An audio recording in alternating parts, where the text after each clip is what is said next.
안녕하세요. 오늘의 데일리 뉴스레터에 오신 것을 환영합니다. 1. 치열하게 경쟁하는 국방기술 시장. 2. 일본의 치유. 3. KF-21의 독특한 디자인을 테스트해보세요. 한번 진실을 알아봅시다. 미국이 처음으로 스텔스 전투기를 세상에 공개했을 때는 그 개념조차 이해하기 어려웠기 때문에 외계 기술과도 같이 여겨졌습니다. 현재에도 스텔스 전투기의 기술은 보급되었지만 정말로 스텔스 전투기라고 할 수 있는 비행기를 만든 국가는 손에 꼽을 정도입니다. 미국을 비롯하여 중국, 러시아 등 다른 나라에서도 스텔스 전투기의 개발에 참여하고 있으며 한국도 KF-21을 만들어 스텔스 전투기 개발국의 자리를 높이고 있습니다. 그러나 성과를 거두지 못한 나라 중 하나가 일본입니다. 일본의 대표적인 방산 기업인 미쓰비시 중공업에서는 차세대 스텔스기 F3의 개발에 많은 노력을 기울여 왔으나 아직도 한국의 KF-21에 추월당하는 실정입니다. 이러한 상황에서는 일본 내에서도 KF-21의 도입을 촉구하는 목소리가 높아지고 있다고 합니다. 2016년에 스텔스 기술 시즌기인 X2의 시험 비행에 성공하며 동부가 스텔스기 경쟁에서 선두에 선 것처럼 보였지만 어느새 한국에 추월당하고 아무 성과도 내놓지 못한 채 수년째 지지부진하고 있는데요. 이러한 실태에 일본 내에서는 지금이라도 한국의 KF-21을 도입하자는 목소리가 높아지고 있다고 합니다. 이렇게 보지도 못하고 추락해버린 일본의 스텔스 전투기 사업에 대해 자세히 알아보도록 하겠습니다. 1970년대부터 일본은 자체적으로 전투기를 개발하고 생산해왔습니다. 1978년 미쓰비시 F1 지원기를 개발하는 데 성공하고 2000년에는 F-16의 기반을 둔 미쓰비시 F2의 개발에도 성공해 지금은 일본 자위대의 주력기로 자리 잡았습니다. 4세대 전투기까지 개발하는 데 성공한 미쓰비시는 자신감을 얻어 5세대 스텔스 전투기의 개발에 뛰어들 것을 선언했었는데요. F3 개발 사업으로 불리는 FX 사업은 밑빠진 독처럼 어마어마한 자본이 투입되었음에도 그럴듯한 성과를 내는데 실패하고 있습니다. 그나마 봐줄만 했던 시험용 스텔스기 X2가 2016년에 시험 비행에 성공하고 이때 기반으로 2018년부터 본격적으로 F3를 개발할 예정이었으나 그 뒤로 소식이 없어 사실상 프로젝트가 폐기된 게 아니냐는 소리까지 나오고 있었습니다. 2014년 개발되어 2016년부터 2017년까지 시험 비행을 마친 X2 역시 스텔스 전투기라 자칭하기엔 문제점이 많은 기체였습니다. 특히 공기흡 입구의 구조가 아시즈 적감에 부적합하고 입구가 좁아 기동성이 부족할 뿐만 아니라 설계상 연료를 탑재할 경우 무장 장착이 불가능한 사실상 전투기라고도 할 수 없는 물건이었는데요. 이를 두고 일본 언론에서는 차기 스텔스 전투기의 프로토타입인 것처럼 대대적으로 보도했었으나 기술 개발 시즌기인 X2를 스텔스기하고 보도한 건 미국의 스텔스기 F-35를 자국에서 생산하기 위한 일본의 과시용이었다는 분석도 나오고 있죠. 결국 2020년에 들어서야 F3의 본격적인 개발이 시작되었습니다. 그런데 올해 F3 개발 사업을 영국의 차세대 전투기 개발 사업 템페스트와 단일화할 것을 선언하며 일본이 자체적으로 스텔스기를 개발하는 것을 사실상 포기해버렸습니다. 거기에 영국 템페스트 전투기의 개발 완료 시기는 2035년으로 예상돼 일본에 본격적으로 스텔스 전투기가 배치되는 것은 상당히 늦은 시기가 될 것으로 보이고 있습니다. 일본 내부에서는 중국의 위협이 거세진 지금의 상황에서 영국의 템페스트 전투기가 완성되는 것을 기다릴 시간이 없으니 한국에 빌어서라도 KF-21을 도입해야 한다는 소리가 나오고 있는 판입니다. 최근 펠로시 의장의 대만 방문에 대한 군사적 시위로 중국은 대만을 가로지르는 탄도미사일을 발사했었죠. 그런데 대만을 넘어 날아간 미사일이 엉뚱하게 일본의 배타적 경제 수역기에 낙하해 자위대의 초비상이 걸렸었는데요. 일본 방위성에서 이에 격렬하게 항의했지만 중국 측은 중국과 일본은 관련 해역에서 아직 경계를 확정하지 않았다고 그곳이 일본의 영해라는 주장은 인정할 수 없다며 중국은 이 주장을 단호히 반대하고 강하게 비난한다고 강조했습니다. 이 같은 중국에 대응해 일본 내부에서 중국에 맞설 전력을 증강시켜야 한다는 목소리가 날로 높아지면서 KF-21을 일본에 도입하자는 목소리 역시 커지고 있습니다. 일본의 대표적인 경제지 니케이 신문에서는 한국의 KF-21에 대한 전 세계적인 관심이 높아지고 있는 지금 일본 정부도 하루빨리 한국과의 갈등 국면을 해결하고 KF-21을 일본에 도입할 방안을 마련해야 한다고 보도했습니다. 한국이 처음 개발하는 신형 전투기가 완성에 가까워졌다. 시제기를 통한 시험 비행을 성공시켰다. 세계의 안보 환경이 어려워지는 가운데 KF-21은 미국 유럽과 중 러가 주도하는 군용기 시장에 큰 파장을 일으킬 가능성이 있다. 니케이 신문은 한국의 4.5세대 초음속 전투기를 성공적으로 개발하고 2026년 양산에 바짝 닦아섰다고 보도하며 한국 기술진들의 끈질기고 일관된 집념을 바탕으로 오늘날 한국 방위산업을 세계 최고의 반열에 올라설 수 있게 만들었다고 극찬했습니다. 현재 동아시아 국가 중에서 스텔스기 개발에 성공한 곳은 중국과 한국뿐인데요. 중국의 스텔스기 JN-22, 미국 스텔스기의 설계를 베껴서 만들었다는 게 공공연한 사실인 만큼 자체적으로 스텔스기 개발에 성공한 나라는 사실상 한국뿐이라고 볼 수 있습니다. 그런데 중국 네티즌들은 KF-21은 제대로 된 스텔스가 아니라며 J-10에는 상대도 안 된다는 논조를 펼쳐 어이를 상실하게 만들었는데요.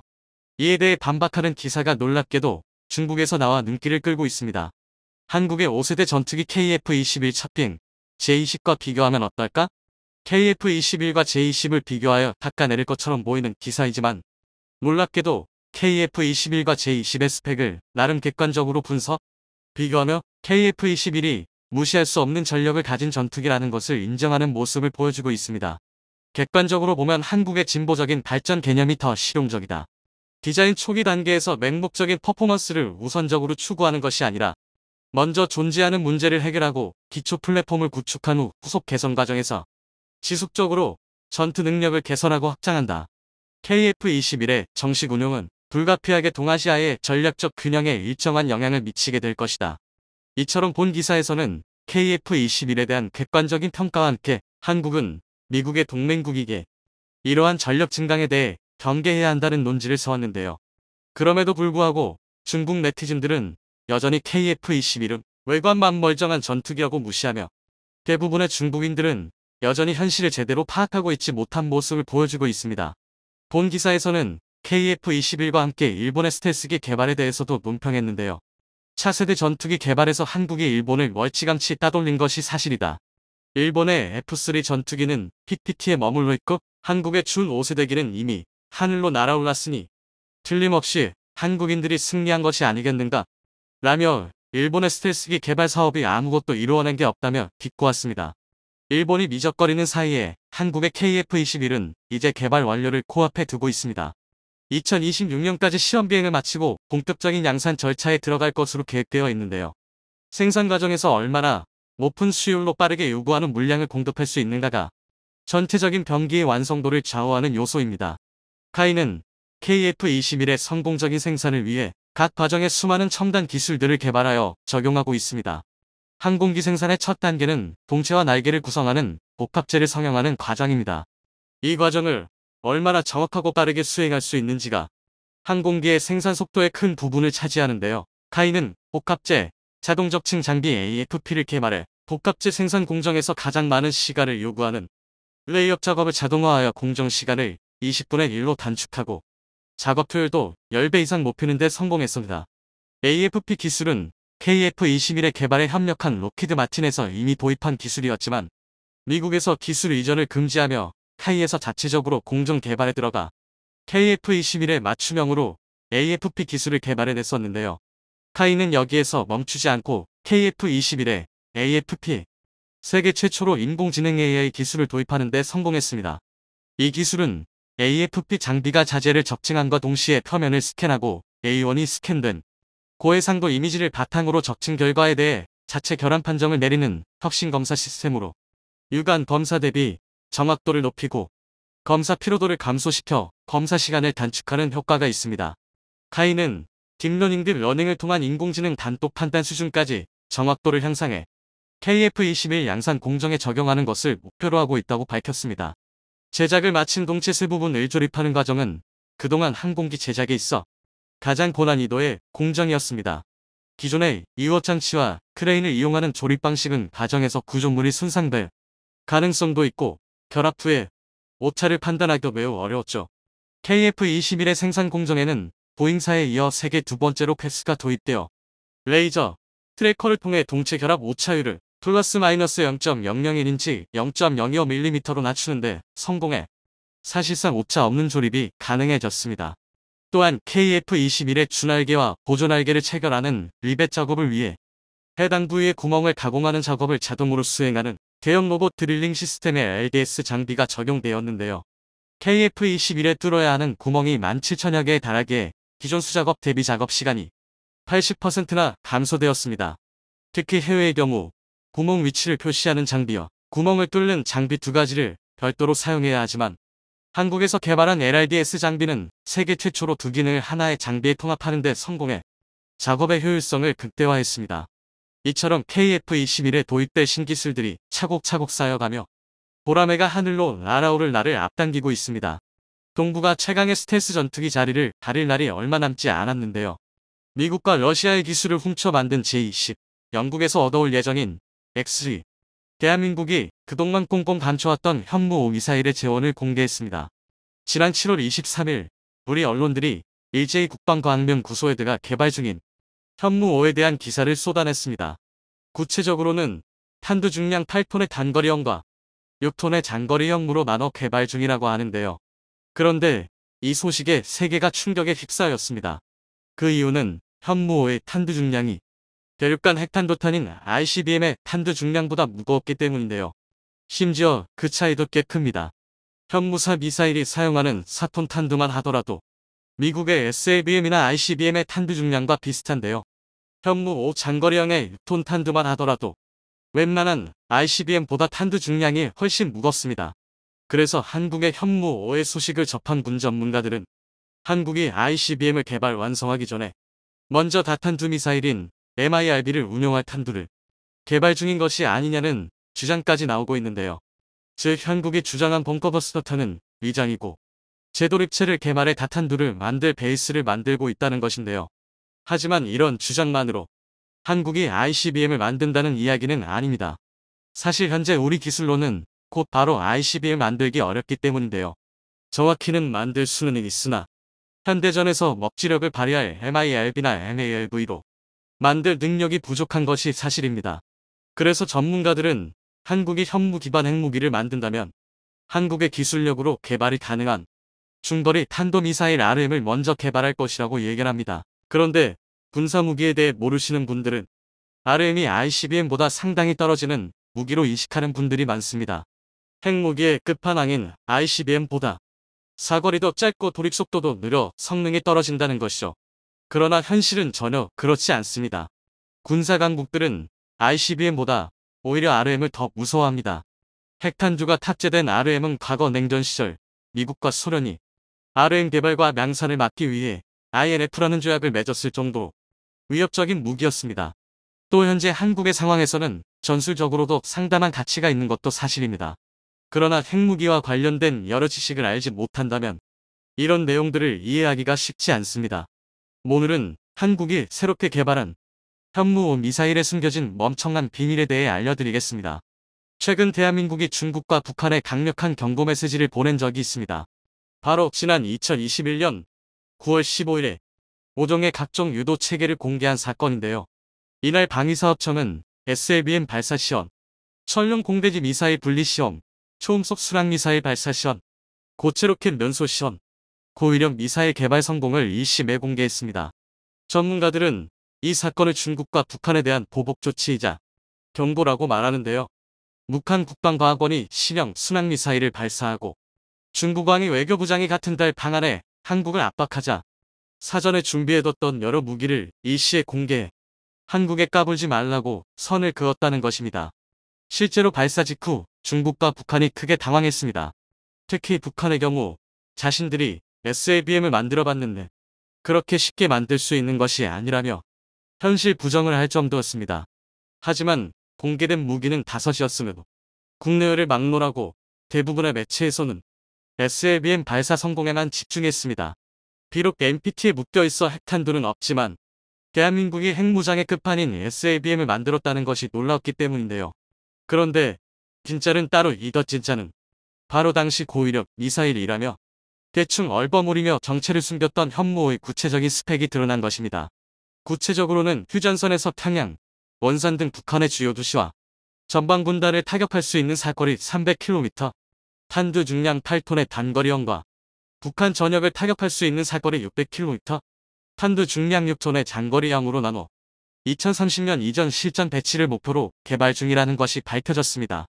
또 완성된 이후에는 대한민국이 북핵에 대응하기 위해 구상한 세축 체계 및 대량 응징 봄 OKMPR의 핵심이 될 예정입니다. 그런데 이상합니다. 미사일의 탄두 무게가 과해도 너무 과합니다. 세계 최대의 벙커버스터인 GG57과 비교해보면 이를 쉽게 알 수 있는데요. GG57 마분 길이 6.2m, 직검 0.8m, 무게 13.6톤에 탄두 중량 2.4톤 및 초대형 벙커버스터로 지하 60m의 짊어진 벙커와 강화 콘크리트 8m 두께의 방머 시설을 단방에 파괴할 수 있습니다. 크기와 관통력만 따지면 탄두 중량이 무려 8.4톤인 초대형 항공폭탄 GG43 모압을 압도할 정도인데요. 그런데 현무5는 장거리 형조차 탄두 중량만 6톤입니다. 게다가 항공기에서 분리되어 자유낙하하는 항공폭탄인 GG57과 달리 로켓 추진으로 고도를 올렸다가 급초음속으로 낙하하는 탄도미사일입니다. 당면이 관통력으로 보나 탄두의 위력으로 보나 현무5는 GG57을 아득히 초월합니다. 간단히 말해 전시 핵전쟁 벙커로 쓰기 위해 지하 150m에 지어진 북한의 지휘소조차 한 방에 격파할 수 있는 위력입니다. 사실 8톤이나 되는 탄두의 미사일이 지구상에 나온 적이 없어서 한국이 이 미사일로 대체 뭘 부수자고 만든 건지 이해가 만갈 지경인데요. 그도 그럴 것이 지하 150m 정도야 기존에 개발된 현무4면 충분하기 때문입니다. 현무4는 기본 사양무로 알려진 2톤 탄두만 써도 지하 150m, 200m의 표적을 타격할 수 있습니다. 만약 현무4의 4톤 탄두를 사용한다면 1997년 벙커버스터로 개조되어 배치된 B-61 마드 11 핵폭탄과 같은 지하 300m 관통 능력을 똑같이 구현할 수 있는데요. 그래서 현무4가 전술핵급 무기라는 평가를 받는 것입니다. 그러니까 지하 시설을 부수기 위해 6톤, 8톤 탄두 같은 괴물 탄두는 굳이 필요하지 않다는 것이죠. 특히 8톤 탄두는 정말 말이 안 됩니다. 이를 증명하는 게 GG43 모압입니다. GG43 모압은 현존하는 재래식 폭탄 중 가장 거대한 폭탄입니다. 길이 9.2m, 직경 1m에 무게 9.5톤, 탄두 중량 8.4톤의 괴물 폭탄인데요. 그래서 모든 폭탄의 어머니라는 별칭이 있을 정도입니다. 폭발 반경만 약 140m에 달하며 그 외 수백 미터 명역에 공기를 태우고 빨아들여 막대한 충격파를 발생시킵니다.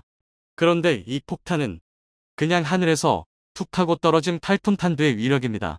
그런데 현무5 단거리형은 낙하 속도가 무려 마하 10에 가까운 탄두 미사일임에도 불구하고 탄두 중량이 8톤이 넘습니다. 미중 상당수가 관통을 위한 중금속이라고 알려 있으나 이는 달리 말해 8톤의 고성능 폭약도 충분히 운반할 수 있다는 말입니다. 이 때문에 군 전문가들은 한국이 개발한 현무5가 단순한 벙커버스터라고 하기에는 너무 과하다고 평가하는 것입니다. 즉 벙커버스터라는 그럴싸한 용도치에 다른 목적이 숨겨져 있다고 볼 수밖에 없습니다. 그중 가장 가능성이 높은 것은 다탄두 각계 재도립체인 MIRB 개발의 사전 준비입니다. 현대 핵보유국의 주력 핵무기는 흔히들 대륙간 탄도미사일 ICBM이나 잠수함 발사 탄도미사일 SLBM으로 알려져 있습니다. 그런데 이런 분류는 발사 플랫폼에 따른 분류입니다. 탑재 탄두로 분류할 경우 MIRB, MARV라는 새로운 개념이 등장하는데요. MIRB는 하나의 미사일 안에 여러 말의 재도립체 RV를 탑재합니다. 그리고 각 RV에는 각기 100-500KT 정도의 핵폭탄이 들어 있습니다. 이 RV들은 발사 이후 각기 다른 목표를 타격합니다. 현재 가장 강력하다는 전략원잠은 미군이 운명하는 오하이오급 전략원잠입니다. 여기에서 운용하는 트라이던트 D5 미사일의 경우 한 발당 8발의 다탄두를 운용합니다. 그래서 트라이던트 미사일 20발을 쓸 수 있는 오하이오급 원잠은 한 번에 최대 160개 도시에 핵공격을 가할 수 있습니다. 이는 정말 무시무시한 위력인데요. 심지어 최근에는 종말 단계에서 재도립체가 궤도를 들어 요격 미사일을 피하거나 목표를 받고 적을 교란하는 기동 가능 재도립체 MARV까지 등장했습니다. 그런데 이 MIRV의 평균 탄두 중량이 4톤 정도 합니다. 쉽게 말해 최대 위력이 475KT인 8발의 RV만 운용하는 트라이던트 D5 SLBM의 최대 탄두 중량이 4톤 정도라는 것입니다. 즉 이 말 뜻은 한국은 탄두 중량으로만 따지고 보면 탄두 중량 6톤인 현무5 미사일에 재도립체를 탑재할 경우 최대 10발의 RV를 가진 사거리 600km MIRV를 만들 수 있다는 뜻입니다. 그런데 8톤 탄두는 더 대단합니다. 조금만 더 사이즈를 키우면 현존 최대의 ICBM이자 MIRV인 러시아의 R-36M와 유사한 숫자의 RV를 탑재할 수 있는데요. R-36M, 나토명 SS-18 사탄은 무게 210톤 내외의 초대형 미사일로 한 발에 25MT급 핵탄두나 760KT RV 10발과 수십 발의 기만체를 탑재할 수 있습니다. 그런데 이 대단한 R-36의 탄두 중량이 8.8톤입니다. 그러니까 탄두 중량만 따지면 현무 5가 탑재할 수 있는 RV의 숫자가 세계 최대 ICBM과 맞먹는 것입니다. 물론 그렇다고 성능이 같다는 이야기는 아닙니다. 앞서 말씀드렸다시피 현무 5의 사거리는 장거리형이 600km, 단거리형이 300km에 불과합니다. 미국의 트라이던트 D5 SLBM의 경우 RV 3발 기준 사거리가 13,000km이고 8발의 W88 탄두를 모두 실어 탄두 중량이 3톤이 넘어도 7,500km의 유효 사거리를 낼 수 있는 것과 비교하면 한국의 기술력으로는 이런 ICBM까지는 아직 갈 길이 먼 게 사실입니다. 따라서 일반적인 생각과 달리 한국이 현대전에 쓸만한 ICBM을 개발하는 데에는 생각보다 시간이 좀 걸린다는 것입니다. 이 때문에 한국이 ICBM 개발 전 단계인 중거리 탄도미사일 RM을 먼저 개발하는 것입니다. RM이라면 현재 한국이 확보한 기술력만으로도 얼마 지나지 않아 충분히 개발할 수 있는데요. 중거리 미사일이라니 뭔가 약해 보이지만 시기에 따라 오히려 ICBM보다 위험한 것이 RM입니다. 이를 증명하는 게 INF 조약입니다. 탄도미사일 금지 조약 INF 협정은 RM을 남용하다가 우발적인 핵전쟁이 일어나는 것을 막기 위해 미국과 소련이 맺은 협정인데요. 지금은 조약에 가입하지 않은 중국이 RM을 양산하는 것에 불만을 품은 미국이 협정에 탈퇴하면서 조약이 무너졌으나 이 조약만 보더라도 RM이 얼마나 위력적인지 알 수 있습니다. 그렇다면 RM은 무엇이 장점일까요? 중거리 탄도미사일 RM은 사거리가 3,500km인 미사일을 말합니다. 5,500km라는 거리는 상당한 의미를 갖고 있는데요. 이 정도면 일본은 물론 대한민국 최대의 위협인 중국과 최근 미운 짓을 많이 한 인도네시아 전역을 타격할 수 있는 사정거리입니다. 그럼에도 ICBM보다 사거리가 짧은 만큼 크기가 작아 이동식 발사대 텔로 운용하기 좋아 적이 탐지하기 어렵습니다. 이런 이유 때문에 대한민국이 북한의 이동식 발사대를 굉장히 위협적으로 생각하는 것입니다. 또한 빠르게 이동할 수 있어 생존성도 높은 게 장점인데요. 당면이 단간할 유지비도 훨씬 저렴합니다. 그리고 무엇보다 스펙상 일단 소면, 무조건 핵 공격을 의심할 수밖에 없는 ICBM과 달리 핵탄두가 아니라 일반 탄두를 장착한 전술무기로도 사용할 수도 있습니다. 즉 아직 핵탄두를 확보할 수 없는 대한민국에게 그야말로 만성맞춤 무기라 할 수 있습니다. 심지어 개발도 그다지 어렵지 않습니다. 당장 현무호의 탄두 중량을 1톤으로 줄이기만 해도 사거리 2-3,000km의 준중거리 탄도미사일 MIBM이 되기 때문입니다. 따라서 약간의 성능만 조정하면 한국은 당장이라도 RM을 만들 수 있다는 것이죠. 지난 3월 30일 국방과학연구소가 주도한 고체면료 로켓의 시험 발사가 성공했다는 것을 떠올려보면 이는 불가능하지 않다는 것을 잘 말 수 있는데요. 얼마 전 발표한 현무5로 인해 이제 중국과 북한 그리고 일본까지 한국을 무시했다가는 큰 코 다치겠다는 생각을 분명히 했을 것입니다. 이제 대한민국에게 남은 건 하루빨리 RM 성능의 미사일을 확보하고 나아가 궁극적으로 핵 자주권까지 확보해 누구보다도 급한 상황에서 UAE 왕세자가 생각난 곳은 바로 한국이었습니다. 그런데 아랍에미리트는 왜 미국의 압박을 받고 있는 것일까요? 한국의 도움을 요청하게 된 이유를 따지게 되면 많은 궁금증들이 생길 수밖에 없습니다. 사실 아랍에미리트는 친미 국가라 불릴 수 있는 대표적인 국가입니다. 특히 이란이라는 공통의 적을 두고 있는 입장이기 때문에 미국과 아랍에미리트는 경제는 물론 외교적으로도 긴밀한 위치에 놓여 있습니다. 더군다나 아랍에미리트의 위치가 중동 여러 지역에 접근할 수 있는 곳이기에 중동에 무슨 일이 발생할 경우 군사를 파견할 수 있는 군사 요충지입니다. 페르시아만과 오만만의 경계에 있어 항모도 들 수 있는 곳입니다. 그렇게 전통적으로 미국과 아랍에미리트는 긴밀한 관계를 유지해왔습니다. 특히 무기를 구입할 때 대부분 미국에서 수입해올 정도로 상부상조하는 위치였습니다. 하지만 이러한 관계가 흔들리는 사건이 발생했습니다. 바로 예멘 내전 때문인데요. 아라비아 반도 하단에 위치한 예멘에서 발생한 분쟁이 이들의 관계를 위태롭게 만들었습니다. 예멘은 한국에게 있어 생소한 국가인데요. 예멘은 커피로 유명한 국가입니다. 예멘산 커피는 복잡한 맛과 향으로 많은 애호가들에게 사랑을 받은 기호품인데요. 우리가 모카라고 부르는 커피 역시 예멘의 항구 이름에서 비롯된 것으로 알려져 있습니다. 한국과 달리 중동에선 예멘은 중요한 곳으로 평가받는데요. 바로 지정학적 위치 때문입니다. 홍해 연안의 위치에 있어 수에즈 함을 오가는 배들에게 있어 보급품을 조달할 수 있는 곳입니다. 더불어 예멘은 석유 산지이기 때문에 이곳에서 구입한 수를 다른 곳에 판매하는 경유지 무역이 가능한 지역입니다. 자원과 지정학적 위치 때문에 예멘은 분란과 전쟁의 위기에 항상 놓여 있었는데요. 이 지역이 결정적으로 무너지기 시작한 시기가 바로 2015년부터 시작된 예멘 내전 때입니다. 지금도 이 내전은 현재 진행형으로 벌어지고 있어 많은 예멘인들이 피해를 입고 있는데요.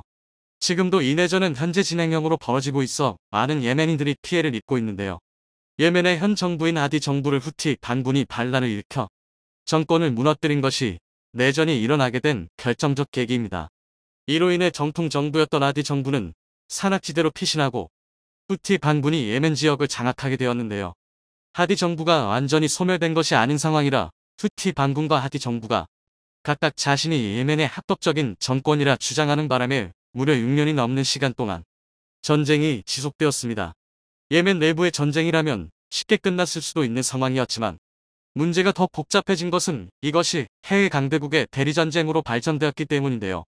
이란 정부가 후티 반군을 지지하면서 군수 물자를 보내고 있는 상황에 사우디아라비아는 물론 아랍에미리트도 참전을 하지 않을 수 없는 상황이 되었습니다. 그러지 않아도 사이가 나쁜 이란과 아랍에미리트 관계였는데 예멘의 친이란파 정부가 들어서게 된다면 아랍에미리트 입장에서도 골치가 아픈 일인데요. 아랍에미리트는 하디 정부의 정통성을 지지하면서 하디 정부에게 군수 물자를 지원하기 시작했습니다. 특히 아랍에미리트가 수입한 미국 무기가 하디 정부에게 전달되면서 전쟁은 더 격화되었는데요. 대량 살상 무기 수준인 미국의 무기가 내전에 사용되고 있다는 보도들이 언론에 나오면서 미국은 난처한 입장에 빠지게 되었습니다.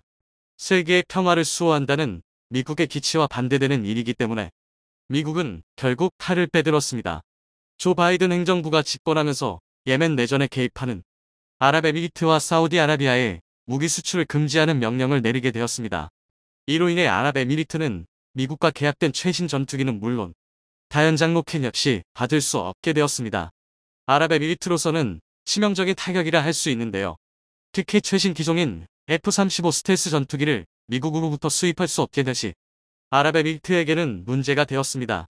트럼프 정부와의 계약을 통해 수입받기로 한 무기의 금액만 230억 달러였기에 급한 불이 떨어진 셈입니다. 설상가상으로 미국의 제재에 다른 유럽 국가들도 동참했는데요. 아랍에미리트와 무기 수출 계약을 맺은 이탈리아는 미사일을 비롯한 무기 수출을 잠정 중단하기로 결정했습니다. 이탈리아의 디 마이오 외무장관은 평화를 위한 메시지이며 인권에 대한 존중은 무너뜨릴 수 없는 원칙이라는 표명과 함께 아랍에미리트의 행동을 저격했습니다. 다른 국가들도 미국과 유럽의 제재 때문에 선뜻 무기 계약을 하기 어렵다는 뜻을 밝히며 발을 빼고 있었습니다. 아랍에미리트의 실권자인 무함마드 빈 자이드 알 나흐얀 왕세자는 고민에 빠졌는데요. 그런 그에게 떠오른 국가가 바로 한국이었습니다. 최근 아랍에미리트 정부가 한국산 다연장 로켓 시스템인 천무를 구매했다는 소식이 들렸습니다. 무려 9천억 원에 달하는 금액의 계약이었는데요. 천무를 개발한 하나 디펜스 역시 현지 언론의 보도에 발맞춰 아랍에미리트와의 계약이 무사히 성사되었다는 소식을 전했습니다. 한국에서 대규모의 무기 수출 계약을 맺은 것은 오랜만의 일입니다. 앞서 미국의 MSI 하이마즈 12대를 먼저 도입하여 운용하고 있었지만 동굴진지를 이용하여 게릴라 전술을 펴는 적에게 피해를 주기에는 역부족이었습니다. 하지만 한국은 연평도 포격 사건 이후로 북한군의 해안포와 장사점포 진지를 정밀 파괴할 수 있는 무기를 개발했습니다. 일명 번개 사업인데요. 번개 사업을 통해 적 갱도 진지를 파괴할 수 있는 지대지 유도 무기의 탐색 개발이 이루어졌습니다. 이와 동시에 하나는 당시 UAE 측에 게릴라들이 숨은 동굴 진지를 타격할 수 있는 지하관동 유도탄이 개발됨을 소개하였고 이해 관계가 맞아떨어진 UAE는 이미 2017년 당시부터 강력한 관심을 표명하였습니다. 이번 거래는 아랍에미리트에서 열리는 국제방위전람회 이덱스에서 체결된 계약으로 천무 시스템은 물론이고 미사일 탄약까지 구매하기 위한 계약입니다. 하나 디펜스가 개발한 천무는 미국의 MLRS의 차세대 다연장 로켓 시스템과 많이 닮아 있어 성능 면에서도 그 우수성을 입증했는데요. 하지만 MLRS보다 성능이 우수한 이업 구동장치와 디지털 제어 장치를 탑재하고 있습니다. 이로 인해 고도와 방위각의 동시구동이 가능해 사격 시간이 MLRS보다 20초가량 짧은 장점을 지니고 있습니다. 디펜스 시스템에 있어 시간이 20초나 단축되었다는 것은 기술적인 우위를 확보했다고 봐도 과언이 아닌데요. 이번 계약이 적극적으로 성사된 것은 아부다비 왕세자를 비롯 UAE의 고위 인력들, 이 한국의 방산업체 적극적으로 계약 타진을 촉구했기 때문으로 알려졌습니다. 특히 이번 계약이 성사되기에는 외부의 압력도 무시할 수 없는 요소였는데요. 바이든 행정부가 북의 분쟁에 대한 개입의 방침을 바꾼 것과도 직접적인 연관이 있습니다. 현재 예멘 내전에 돌입한 UAE 입장에서는 미국의 무기를 공급받지 못할 경우 화력에서 뒤질 수 있는 가능성이 있었는데요. 이번 한국의 무기를 수입할 수 있게 되면서 화력적인 측면에서 부족한 부분을 보충할 수 있게 되었습니다. 이미 UAE는 지난 2017년에도 한국의 미사일 요격 시스템을 수입하기 위해 한 차례 회동을 가진 바왔습니다. 한국형 미사일 방어 체계, 캠드 시스템을 수입하고자 했었는데요. 한국형 공격형 방위 체계를 통해 날아오는 미사일을 요격하고 동시에 보복 미사일 방어 체계가 바로 캠드라 할 수 있는데요. 이 시스템을 수입하기 위해 한국의 무기도 수입하려는 움직임을 보였습니다. 특히 저층에서 요격하는 미국산 패트리어트 시스템을 비롯해 국산 지대공 미사일인 천궁과 장거리 지대공 미사일이 캠드 시스템 내에 포함되어 있어서 한국에서 개발한 천궁 역시 교섭 대상이었습니다. 특히 캠드 체계에서 핵심 무기 체계인 지대공 미사일 엠셈을 한국이 양산할 수 있었던 터라 협력이 매우 긍정적이었습니다. UAE의 지리적 조건 역시 한국보다 우수한 상황이라 더욱 긍정적인 결과를 노려볼 수 있었는데요. 한국의 영토는 산악지대가 많고 설치 지역이 주로 산악의 좁은 지형이라 미사일 방어 체계를 구축하는 데 있어 제한적인 부분이 많지만 UAE의 경우 사막의 넓은 지대가 갖춰져 있어 캠드를 100% 활용할 수 있었습니다. 다만 비용과 정치적인 문제로 인해 협상은 타결되지 못했지만 한국 정부의 적극적인 태도와 생각 이상으로 우수한 성능 때문에 아랍에미리트 입장에선 긍정적인 이미지로 남아 있었는데요. 이러한 사정 협력이 있었기 때문에 대규모 무기 계약이 체결될 수 있었습니다. 아랍에미리트는 한국에 이미 여러 가지 도움을 받은 국가인데요. 최근 한국 항공우주 기술을 배운 아랍에미리트는 화성 탐사위성 아마를 화성 궤도에 진입하는 데 성공했습니다. 또한 스마트팜 기술도 한국에서 배워 현재 건설 중에 있는데요. UAE 농업기술회사 스마트 에이커스는 스마트팜 제조시설에서 상추를 재배해 일반 소비자에게 판매하기 시작했습니다. 한국 스마트 농업기술 회사인 엔싱의 도움 덕분에 설비와 기술을 지원받고 실제 소비자 판매까지 이어질 수 있었던 것인데요. 과거 중동 건설 일꾼으로 외화벌이를 했던 것을 생각해보면 아랍에미리트와 한국은 질긴 인연을 이어가고 있습니다. 이런 인연이 쌓였기에 대규모 무기 거래도 이뤄진 게 아닐까 싶습니다. 앞으로도 한국과 아랍에미리트가 좋은 관계를 이어가면서 외교는 물론 경제까지 포함하는 전방위 협력 체제를 구축하는 사이가 되기를 기원하겠습니다.